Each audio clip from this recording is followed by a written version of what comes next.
کہ کینہ اس سے بڑا درجہ ہے۔ بغض کیا ہے؟ مجھے مولی شوکت سے نفرت، یہ بغض ہے۔ کینہ کیا ہے؟ کہ میں نفرت بھی کرتا ہوں اور اس سے نقصان پہنچانا چاہتا ہوں، کسی طرح سے اس کو نقصان پہنچانا چاہتا ہوں، جانی ہو، مالی ہو، عزت کا ہو، اس کو نقصان پہنچانا چاہتا ہوں۔ اس کو کہتے ہیں شاہن، اور اردو میں کہتے ہیں کینہ۔ تو 4 آدمی شب قدر میں بھی نہیں بخشے جاتے: شراب پینے والا، ماں باپ کا نافرمان، رشتہ داروں سے توڑنے والا، اور کینہ پالنے والا۔ تو بھائیو ابھی سے تیاری کرو، اگر اللہ نہ کرے اس مجمع میں کوئی ایسا ہو، اگر کوئی ہے، اللہ غفور الرحیم ہے، انسان گناہگار ہے، تم توبہ کرو، اللہ معاف کرے گا۔ ایسے جھاڑو پھیر دے گا کہ ایک مچھر کے پر کے برابر بھی تمہارے جسم پہ گناہ باقی نہیں رہے گا۔ پھر اللہ نے ہمیں تراویح کی نماز دی جو کسی امت کو نہیں دی، ہمیں دی۔ ہمارے نبی نے 3 دن پڑھی، اس کے بعد چوتھی رات سب بیٹھے ہوئے، حتیٰ کہ سحری کا وقت ہو گیا، آپ نہیں آئے۔ پھر فرمایا صبح میں دیکھ رہا تھا تمہارا شوق و ذوق، لیکن میں اس ڈر سے نہیں آیا کہیں تم پہ واجب نہ ہو جائے۔ میں قربان جو اپنے نبی کی محبت اور رحمت پر کہ میں چوتھے دن اس لیے نہیں آیا کہ تم پہ واجب نہ ہو جائے۔ اب آپ نے وہ کتنی پڑھی، اس کی تعداد کسی صحیح حدیث سے معلوم نہیں، ایک ضعیف حدیث میں آتا ہے 20 تراویح پڑھی آپ، لیکن حضرت عمر کا عمل اس تعداد کو متعین کرتا ہے۔ صدیقی دور میں تراویح لوگ پڑھتے تھے، ایک حافظ کے پیچھے 10، ایک کے پیچھے 20، ایک کے پیچھے 50، الگ الگ۔ عمر رضی اللہ تعالیٰ عنہ نے سب کو جمع کیا، ابی بن کعب کو امام بنایا اور 20 تراویح کو جاری فرمایا۔ اس دن سے لے کر آج تک حرمین 20 تراویح کے ساتھ روشن ہے، مزین ہے، چونکہ یہ اوکھی نماز تھی، اور خاص طور پر جیسی سحری ہم کھاتے ہیں، پہلے پکوڑے، اتو سموسے، اتو جلیبیاں، اتو کوئی کباب، کوئی پیس، اتو کوئی 7 اپ، ایس واری روح افزادی تباہی پھرنی، اور پھر پڑے ہوتے ہیں ہن تراویحاں کے میں پڑھی ہے تو بندیاں طرح کھاتے آپ پہ ہی پڑھ سکنا ہے، کھایا ہی وحشیوں کی طرح۔ جو افطاری پہ تباہی پھیرتے ہیں، سارے روزے کا مقصد ہی فوت ہو جاتا ہے۔ روزے کا مقصد ہے گندے، ایک تو اللہ کا امر ہے، جسم کے لیے جو روزے کا فائدہ ہے وہ جسم کو جلانا ہے، گندے فاضل چیزیں جو جمع ہو جاتی ہیں وہ بھوک اور پیاس سے جل پورا جسم صاف ہو جاتا ہے، لیکن ہم اتنا ٹھوکتے ہیں افطاری میں اس کے اندر، اور پھر سحری پہ پراٹھوں کی بھرمار، وہ الٹا مزید رمضان میں بیمار ہو جاتے ہیں۔ اور عید دی سیویاں کھا ڈاکٹران دی موج بنی ہوندی، سارے کلینک بھرے پڑے ہوتے۔ بھوکا رکھو اپنے آپ کو، بھوک محسوس کرو، پیاس محسوس کرو، پورا جسم دھل جائے گا، صاف ہو جائے گا۔ اگر کنٹرول کر کے کھاؤ تو تراویح چونکہ مشقت ہے، تو چلو بھائی چیک سائن کیا، تراویح کے ہر سجدے پہ 1500 نیکی لکھی جائے گی، 40 سجدے 60,000 نیکیاں لو۔ تراویح کے ہر سجدے پر جنت میں ایک گھر بنے گا جس کے 60,000 سونے چاندی کے دروازے ہوں گے، سرخ یاقوت کا۔ تراویح کے ہر سجدے پر جنت میں ایک درخت لگے گا جس کے نیچے 100 سال گھوڑا دوڑ سکتا ہے۔ اور آخری رات، روزے کی آخری رات، اللہ تعالیٰ اپنے فرشتوں سے فرمائے گا کیا بدلہ ہے اس مزدور کا جو کام پورا کر دے؟ فرشتے کہتے ہیں یا اللہ اس کی مزدوری دے دی جائے، کہ پھر تم گواہ رہو رات کی تراویح اور دن کے روزے کے بدلے میں نے امت محمد کو معاف کر دیا، ان کے سارے گناہ معاف کر دیا۔ اور عید کی نماز پر فرشتے اترتے ہیں، گلیاں بھر جاتی ہیں، پکارتے ہیں چلو اپنے رب کی رحمت کی طرف، اور اللہ کہتا ہے آج جو دنیا کا مانگو گے تمہاری مسلط کو دیکھوں گا، جو آخرت کا مانگو گے سب کچھ تمہیں دوں گا، لیکن 4 آدمیوں کے بغیر: شراب پینے والا، ماں باپ کا نافرمان، رشتہ داروں سے توڑنے والا، لوگوں کے بارے میں کینہ اور بغض پالنے والا، اس کے علاوہ سب جاؤ۔ پھر ہم نے اعتکاف رکھا کہ اللہ سے دوست، نماز لا الہ الا اللہ محمد رسول اللہ، یہ کلمہ معرفت ہے، پہچان پیدا ہوتی ہے۔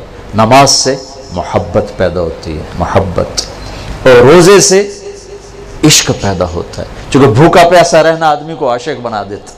عاشق ہوویں عشق کماویں، دل رکھیں وانگ پہاڑاں ہو، سہ سہ بدیاں ہزار علامیں کر جانے باغ بہاراں ہو، منصور جائے چک سولی دیتے جڑے واقف کل اسراراں ہو، سجدیاں سر چائیں نباہو توڑے کافر کہن ہزاراں ہو، عاشق سوئی حقیقی جڑا قتل معشوق دے مننے، سر نو جوڑے تے مکھ نہ موڑے، بہمیں 100 تلواراں کھنے، سچا عشق حسین علی دباہو، سر دتے تے راز نہ بننے۔ بھوک پیاس عاشق بنا دیتی ہے۔ تو لا الہ الا اللہ محمد رسول اللہ پہچان، نماز محبت، روزہ عشق، اور حج دیوانگی۔ پھر حج کیا ہے؟ وہ عاشق ملاقات چاہتا ہے، اور عاشق کے لیے بن سنورنا تو شان عشق ہی نہیں، شان عشق میں دیوانگی ہی شان ہے۔ لہذا کپڑے اتار دے، 2 چادریں، ٹوپی اتار دے، عزت کی نشانی ہے، جوتا بھی اتار دے، پر چلو شاید کانٹے چبھیں، ایسا جوتا پہن جو برائے نام جوتا ہو، صرف تیرے تلوے کی حفاظت کرے، ایسا جوتا برائے نام، خوشبو نہیں لگانی، کنگھی نہیں کرنی، جوئیں پڑ جائیں نہیں مارنی، بیوی کو نہیں دیکھنا، بس اب میرا عاشق بن کے آ، تیرے کوچے اس بہانے مجھے دن سے رات کرنا، کبھی اس سے بات کرنا کبھی اس سے بات کرنا۔ یہ طواف کی حقیقت ہے۔ طواف بھی تو عبادت کی شکل تو کوئی نہیں، عبادت تو یہ تو عبادت کی شکل ہے، سجدہ رکوع، اور طواف میں احرام باندھا ہوا، پکار رہے ہیں، چیخ رہے ہیں، اور چکر لگائے جا رہے ہیں، چکر لگائے جاؤ، بھئی کیا کر رہے ہو؟ یہ ڈھونڈ رہا ہے، اچھے کوٹھے تے چڑھ دیکھاں، ابھا دیکھاں لمحہ دیکھاں، ڈٹھی دل کو دیواں ٹیکاں، سجن مل سم کے مر پوساں، یہ وہ ہے ابھا دیکھاں لمحہ دیکھاں، خواجہ غلام فرید۔ طواف کیا ہے؟ عشق کی انتہا ہے۔ کدھر ہے میرا محبوب؟ کدھر ہے؟ کدھر ہے؟ کدھر ہے؟ کدھر ہے؟ جنید بغدادی رات کو طواف کر رہے تھے، اندھیرے میں ایک لڑکی طواف کر رہی تھی اور شعر پڑھ رہی، اب الحب ان یخفا وکم قد کتمتہ فاصبح عندی قد اناخ وطنبا، اذا اشتد شوقی ہام قلبی بذکرہ وان رمت قربا من حبیبی تقربا۔ میں نے محبت کو بہت جھٹکا، بڑا دامن بچایا، بڑی جان چھڑائی، پر محبت نے ڈیرے ڈال دیے، خیمے گاڑ دیے، تنابیں کس دیں، مجھے بے بس کر دیا، میں اس کے عشق میں مر گئی، میں اس کے عشق میں جیتی ہوں مرتی ہوں، نظر آتا ہے تو جی اٹھتی ہوں، نہیں نظر آتا تو مر جاتی ہوں۔ جنید بغدادی جیسا عارف باللہ دھوکہ کھا گیا۔ وہ لڑکی کیسی بدتمیز ہے، بیت اللہ میں کیا کہہ رہی ہے؟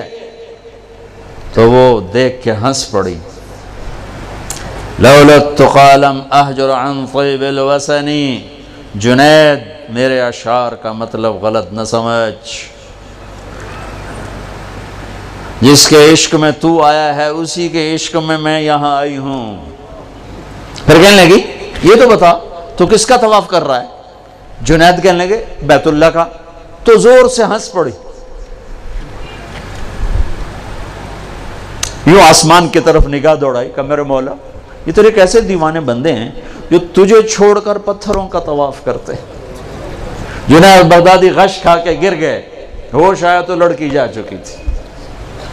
کلمے سے پہچان، نماز سے محبت، روزے سے عشق، اور حج میں ملاقات۔